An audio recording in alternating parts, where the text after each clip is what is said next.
Hello guys and welcome back to my channel. So in this video I will tell you that how to make a scatter plot in Google Sheets. So first of all, you're gonna go and open up your browser and then search for google.com/sheets, and then you're gonna need to click on go to sheets and it will open up a new black sheet here. Okay, so now let's suppose that you have some kind of data in your spreadsheet here.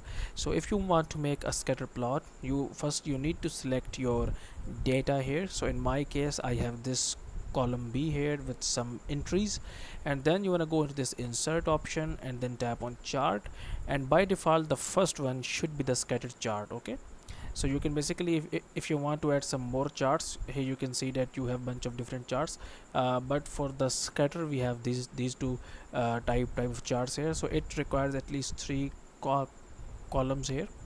So what we are going to do here, we will just go to the scatter chart here. Okay, and you can basically customize it as you need. So that's it for this video guys. If you find it useful, kindly like this video and subscribe to my channel, and I will meet you in the next video.